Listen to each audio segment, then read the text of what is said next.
Então, em 2010, minha vida estava meio estagnada, assim, do ponto de vista profissional e também pessoal, né? Eu queria fazer alguma coisa diferente, queria dar um passo à frente ali na minha carreira, foi de maneira geral, né? E aí foi assim que eu decidi vir para cá, vir para os Estados Unidos para fazer uma pós-graduação, né?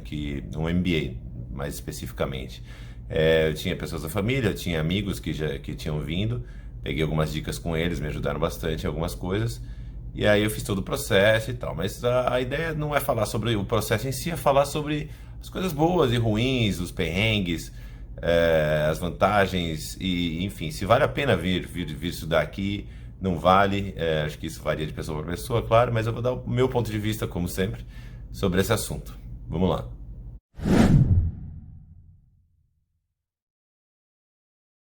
Então, como eu falei, né, na introdução, é, essa decisão eu tomei lá faz exatamente 8 anos que eu vim pra cá. Eu nem lembrei disso quando eu fui fazer esse vídeo, mas eu tava a fim de fazer alguma coisa diferente, tanto para evoluir na carreira quanto para evoluir como pessoa. E aí surgiu a ideia de vir pra cá fazer um MBA, né? Como eu falei, eu posso fazer outro vídeo, dependendo da quantidade de interesse que tiver, falando sobre o processo e tal, falando sobre toda a burocracia envolvida, a parte de como entrar, e depois como conseguir emprego, esse tipo de coisa, se tiver interesse. Mas a ideia desse vídeo é mais falar sobre como é que foi, para mim, o que eu aprendi, o que eu gostei, o que eu não gostei e coisas desse tipo, né? Então, mas antes disso, deixa eu só explicar rapidinho como é que é o processo, não o processo todo, né? O que você tem que fazer, né? Porque o desafio já começa quando você está no Brasil. Primeiro que você toma a decisão e aí você está trabalhando ainda normalmente, né? Então, você normalmente tem que avisar o seu chefe, porque não vai querer sair de uma hora para outra, e seu chefe até vai te ajudar com algumas coisas, talvez, né? Como carta de recomendação, esse tipo de coisa. E tem tanta coisa para fazer que vai ser meio óbvio que você está no processo. Então, se você tiver um chefe bacana, ajuda. Mas é meio que o processo todo dura, sei lá, 6 meses, um ano. Então é meio como se você estivesse pedindo demissão da empresa com uma forma muito antecipada. Você está meio que fechando suas portas da empresa já, de alguma forma, né? E, e não vão contar mais com você a partir dali, né? Para o futuro, né? Eles sabem que em algum momento você vai sair. Ao mesmo tempo, você não tem nenhuma garantia que você vai conseguir ser aprovado em alguma universidade. Então, você fica naquela situação o que será que vai acontecer, né? Porque você não consegue determinar seu futuro. Você tem que fazer o máximo que você pode e esperar pelo melhor resultado. Até por causa disso, você não pode aplicar para. Se a questão é em Harvard, você não vai aplicar só para Harvard, por exemplo, né? Porque é difícil passar, né? É difícil ser aceito. E então, normalmente você aplica para 4, 5, 6. Acho que eu acabei aplicando para 7 escolas ao todo. Porque você tem que abrir seu leque ali e, de novo, porque você não sabe em qual delas você vai ser aceito. E tem umas que você quer mais que outras, óbvio, umas que são melhores que outras e tudo mais.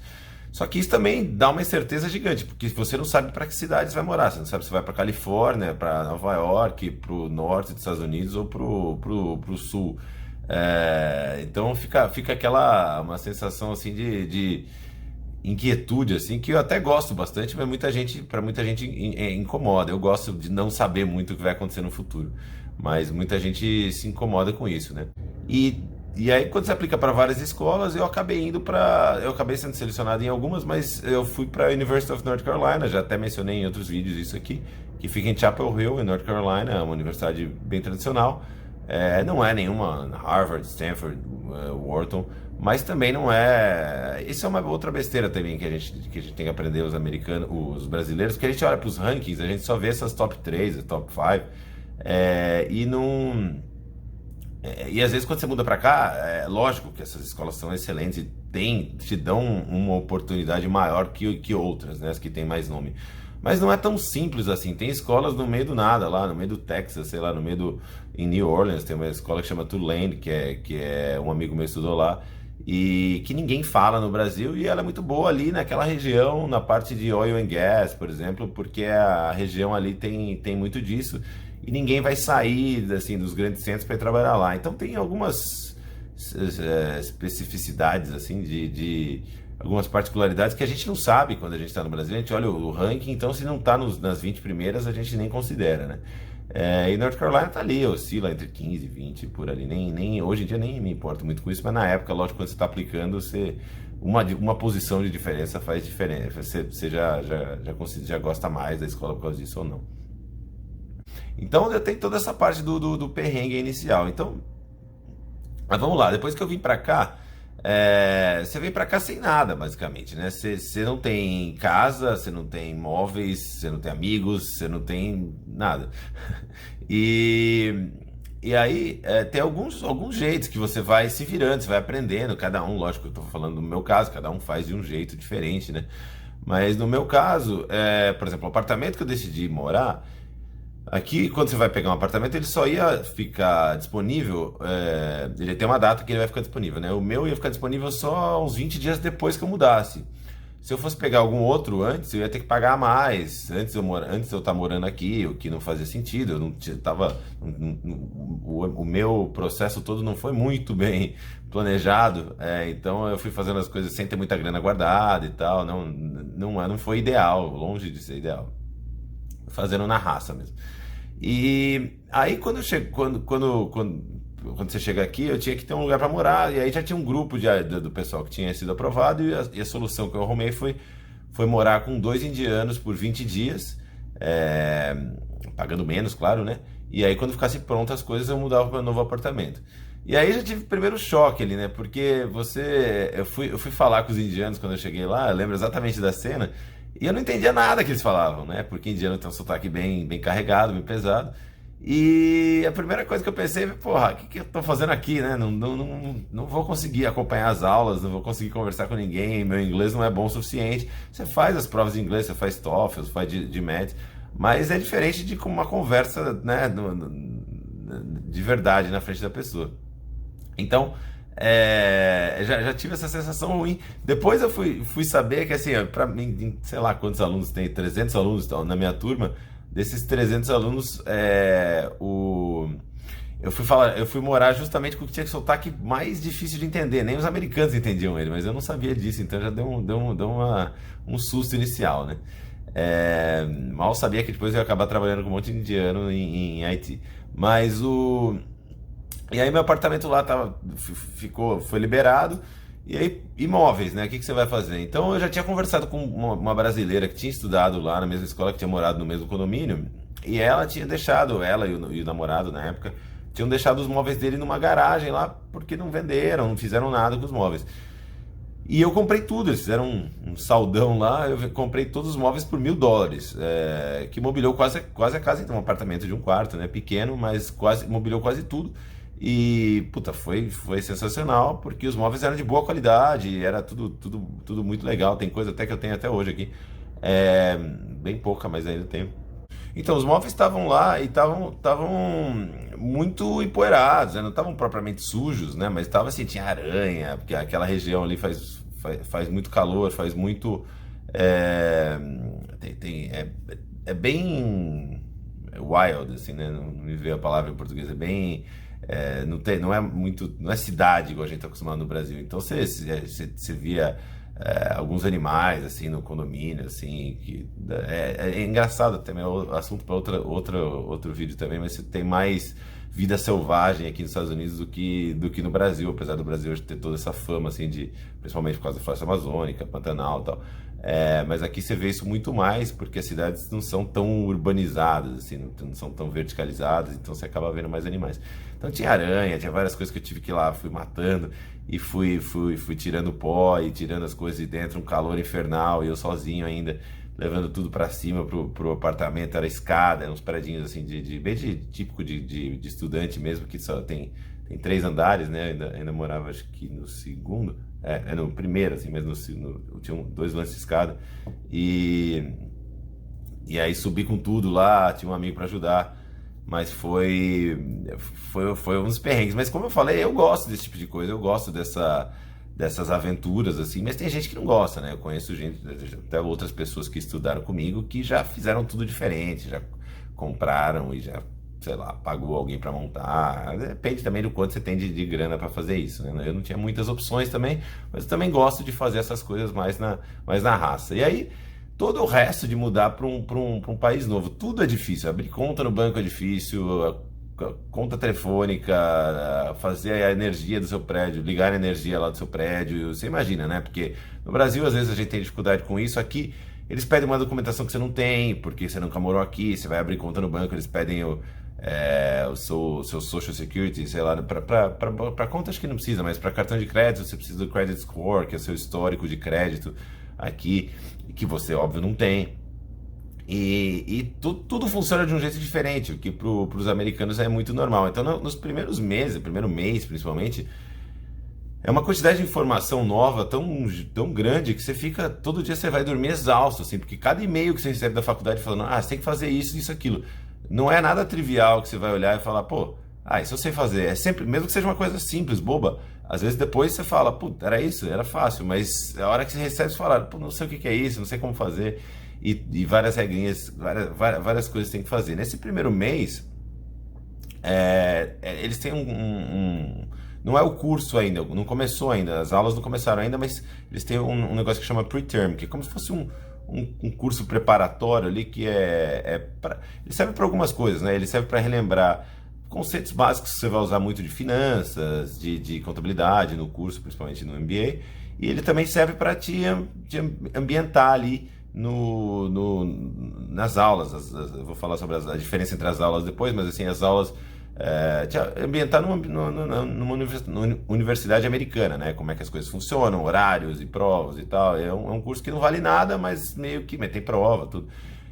Só que nesse primeiro mês está todo mundo se conhecendo, é uma festa, né? Então a gente saía direto, todo dia, quase todo dia, né? Ia para algum lugar, ia fazer alguma coisa, ia conhecer alguma coisa. A própria universidade organiza alguns eventos. E você ia, mas aí entra um outro perrengue, que é assim, o seu nível de inglês, mesmo que você tenha um inglês muito bom, é difícil você tá naquele nível que você consegue sentar e bater papo, e fazer brincadeira e falar sobre todos os assuntos que os caras estão falando, porque você tá num ambiente que às vezes tem música alta, o pessoal tá bebendo, você tá cansado, e aí você perde o timing para fazer uma piadinha, você perde o timing para fazer um comentário, você não entende às vezes alguma coisa que eles falaram, porque é um contexto muito americano, de um programa que nunca passou no Brasil, de alguma coisa assim, ou política americana, você não sabe muito a respeito. E então, eu que sou um cara que falo bastante, até tem o canal aqui, acho que ficou claro já para todo mundo isso. Para mim, você até sai um pouco da sua personalidade, sabe? Porque eu que sou um cara que falo muito, fiquei um cara quieto, um cara que ouvia muito mais do que falava. E era, de certa forma, um sofrimento para mim. Por isso, porque assim, eu queria participar da conversa e às vezes não conseguia, né? Lógico que eu tô dramatizando um pouco, mas tem vezes que você realmente não consegue, ou você fala e a pessoa não entende, e você vê que ela deu uma risadinha assim. Meu nível de inglês não era ruim, você tem TOEFL, tem GMAT para fazer, para entrar, mas a hora que chega aqui, nesse contexto aí, com gíria, com velocidade que eles falam, tudo, complica bastante, então várias vezes você fica sem entender nada. E aí, esses foram os perrengues básicos. Aqui eu posso ficar aqui, eu não quero fazer um vídeo de meia hora, mas eu poderia ficar aqui contando 1 milhão de causos aí sobre como é que foi essa mudança, porque principalmente no começo, quando você não sabe nada e você acha que sabe tudo, que você mudou para cá e foi aprovado numa universidade americana e tal, tá se achando, você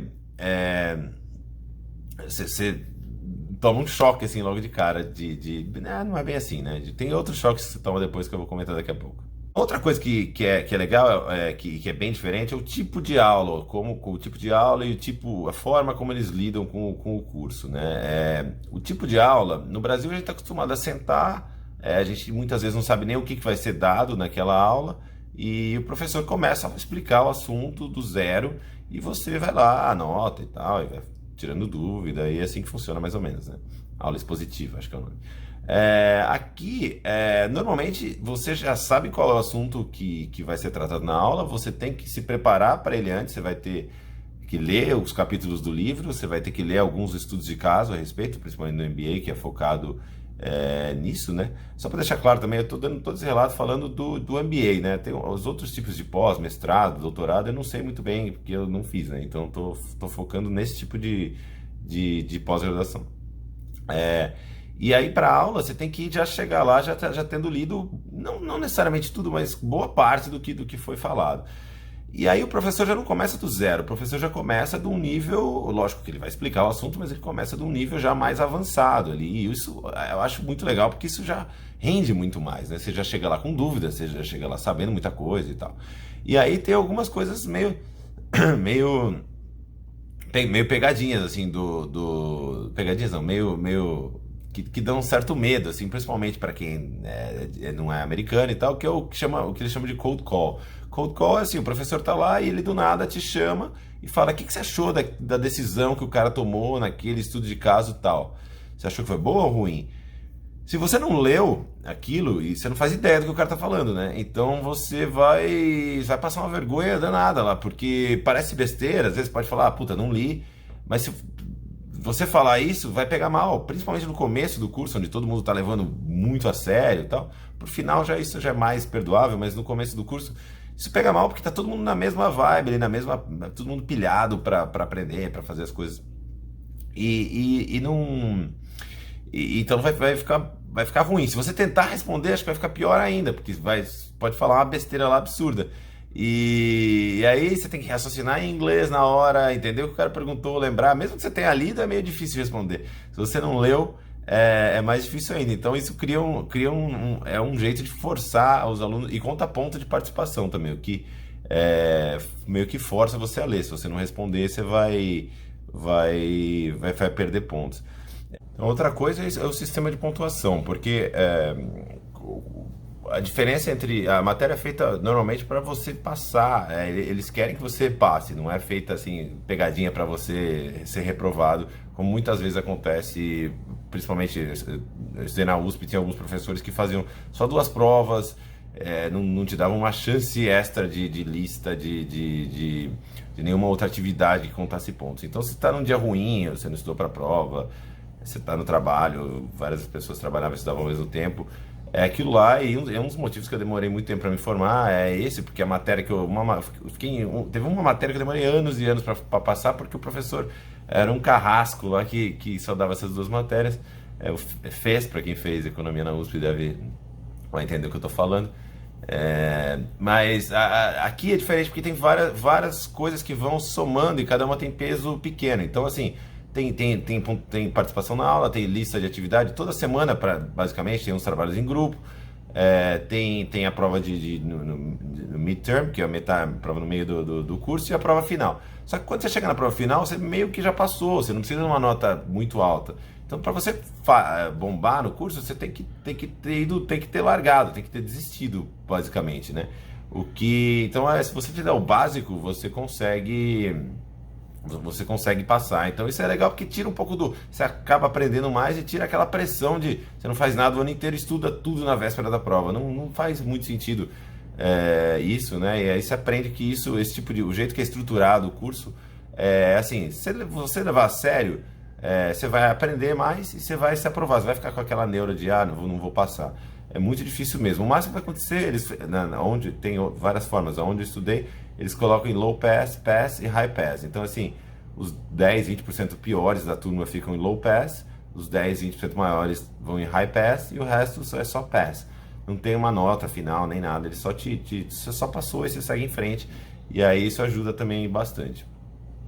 Mas eu acho que a parte mais que eu gostei mais de estudar aqui foi a diversidade cultural, né? Porque, lógico, tem toda a parte americana, você está não só estudando com um monte de americano de um monte de lugar diferente dos Estados Unidos, mas vivendo no país deles, né? Então você tem todo um mergulho na cultura americana. Eu ainda, como eu falei, não vim com muita grana e tal, então não ia para o Brasil, eu demorei bastante, então eu estava bem imerso mesmo aqui na cultura americana. Só que tem uns 20, 30% da turma que são internacionais, né? Então você tem muito asiático, chinês, indiano, coreano, tailandês, tem muito mesmo. Só indiano eram 30 na minha turma. Você tem muita gente da América do Sul, tem colombiano, peruano, argentino, aí você descobre que você nem não sabe quase nada, inclusive até dos países vizinhos ao Brasil, né? Alguns brasileiros também, lógico. E europeu tem um pouco menos porque eles têm escolas muito boas na Europa. Mesmo assim tem um ou outro. Tinha um que eu lembro, tinha um francês, uma francesa e um inglês que estudaram comigo, mas tem menos por causa disso, que é uma pena. Normalmente, às vezes, tem uma turma de intercâmbio que vem só de europeus, e é bem legal também, porque dá uma refrescada, assim, eles ficam 6 meses e vão embora. Mas essa mistura é muito legal, porque assim, é difícil você viajar para todos esses países, óbvio, né? Então é um jeito de trazer a cultura deles para você sem você ter que sair do lugar. Então você tirar todos aqueles estereótipos que você tem a respeito deles e fazer amigos ao redor do mundo inteiro, entender as diferenças entre comida, religião, cultura, por que eles fazem tal coisa, tal coisa, tal coisa. Teve uma aula que eu tive a aula chamava qual é o nome da aula? Linguagem e Cultura Americana, né? E era só para internacionais. E o objetivo da aula era o seguinte: era fazer com que os internacionais entendessem melhor a cultura local. Principalmente, não só para viver aqui, mas também para conseguir emprego, se fosse o caso de querer emprego aqui. Porque se você se comportar de uma maneira estranha, se você não mostrar que você não conhece muito a cultura americana, vai dificultar, vai ser muito difícil você conseguir um emprego aqui. Então a escola faz isso para ajudar os alunos internacionais. E o professor era um cara, Tim Flood, era um cara muito, muito bom, um americano, só que com muita vivência internacional, sabia tudo de todos os países, e muito engraçado também. Então, assim, e ele fala uma frase que até ficou comigo até hoje, que assim, nenhum país faz um negócio por 500, por 1000, 2000 anos à toa, porque nenhuma cultura faz isso porque ele é idiota, né? Porque às vezes a gente pensa isso, nossa, lá na China, sei lá, eles fazem isso, que coisa boba. Sempre tem algum contexto, algum background que a gente não sabe às vezes, mas não é por idiotice. É, então isso ajuda você quando você vê alguma coisa que você não entende de alguma cultura, em vez de você achar, nossa, que besta, que babaca, sei lá, qualquer coisa que você vá pensar do lugar, você pensa que deve ter um motivo que eles fazem isso, eu não sei qual é, mas deve ter.